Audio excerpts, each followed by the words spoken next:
ನೀವು ಸರ್ ಈಗ ಶುರು ಮಾಡಿರುವಂತದ್ದು ನಿಮ್ಮ ಜೆಡಿಎಸ್ ಅಸ್ತಿತ್ವಕ್ಕೋಸ್ಕರವಾಗಿ ಶುರು ಮಾಡಿದ್ರಂತ ಯಾರು ಕಾಂಗ್ರೆಸ್ ನಾಯಕ ಹೇಳ್ತಿದ್ದಾರೆ ಪ್ರಿಯಾಂಕಾ ಖರ್ಗೆ ಏನ್ ಅಸ್ತಿತ್ವ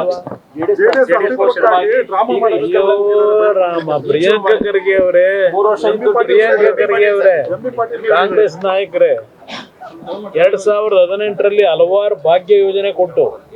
13ರಿಂದ 17ರವರೆಗೆ ಭಾಗ್ಯ ಯೋಜನೆ ಈ ಗ್ಯಾರಂಟಿ ಯೋಜನೆ ಆಗ ಭಾಗ್ಯ ಯೋಜನೆ ಕೊಟ್ಟು 2018ರಲ್ಲಿ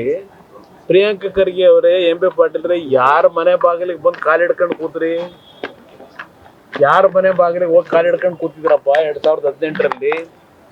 ಬಂದಿದ್ರಲ್ಲಪ್ಪ ನೀವೇ ನಿಮ್ಮ ಅಸ್ತಿತ್ವ ಉಳಿಸ್ಕೊಳಕ್ ತಾನೆ JDS ಮನೆ ಬಾಗಿಲಿಗೆ ಬಂದಿದ್ದು ನಾವು ಬಂದಿದ್ದು ಅಸ್ತಿತ್ವ ಉಳಿಸ್ಕೊಳ್ಳಿಕ್ಕೆ ನಾವು 10 ಸೀಟ್ ಗೆಲ್ಲಿ 20 ಸೀಟ್ ಗೆಲ್ಲಿ ಚುನಾವಣೆಯಲ್ಲಿ ಜನ ತಿರಸ್ಕಾರನೇ ಮಾಡಿರ್ಲಿ ಜನಗಳ ಸಮಸ್ಯೆಗಳಿಗೆ ಹೋರಾಟ ಮಾಡ್ತಕ್ಕಂಥ ಪಕ್ಷ ಇದು ಒಂದು ಉದಾಹರಣೆ ಕೊಡ್ತೀನಿ 1989 ದೇವೇಗೌಡರು 2 ಕಡೆ ಚುನಾವಣೆ ನಿಂತು ಸೋತರು ನಮ್ಮ ಪಕ್ಷ ಗೆದ್ದಿದ್ದು 2 ಸೀಟು ಆ 89ರಲ್ಲಿ ಆದಂತ ಒಂದು ಫಲಿತಾಂಶ ಕೊನೆಗೆ ನೀರಾವರಿಯ ವಿಷಯಗಳಲ್ಲಿ ಅವತ್ತಿನ ಕಾಂಗ್ರೆಸ್ನ ಆಡಳಿತ ಏನು ನಡೀತು ನಮ್ಮ ರಾಜ್ಯದ ಅದರಲ್ಲೂ ವಿಶೇಷವಾಗಿ ಕಾವೇರಿ ಜಲಾಶಯ ಪ್ರದೇಶದಲ್ಲಿ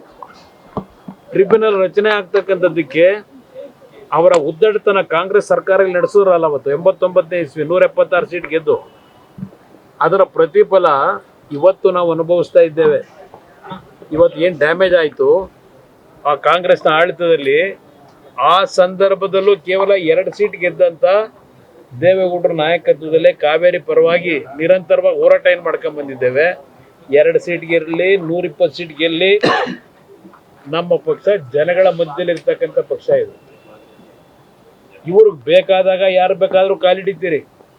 ಇದೆಲ್ಲ ಇಷ್ಟು ದಿವಸ DMK ಅವ್ರ ಜೊತೆ ಸೇರಿದ್ರಿ ಈಗ TVK ಪಕ್ಷ ಅಧಿಕಾರಕ್ಕೆ ಬಂತು ಅಂತ ಹೇಳಿ DMK ಅವ್ರನ್ನ ನಡ್ಡಿನ ಬಿಟ್ಟು ಅಲ್ಲೋ ಕಾಲಿಡ್ಕೊಂಡಿದ್ದೀರಿ ನಿಮ್ಮ ಯೋಗ್ಯತೆ ಇದು ನನ್ನ ಪಕ್ಷದ ಬಗ್ಗೆ ಚರ್ಚೆ ಮಾಡಬೇಡಿ ಅವಶ್ಯಕತೆ ಇಲ್ಲ ಗೊತ್ತಿದೆ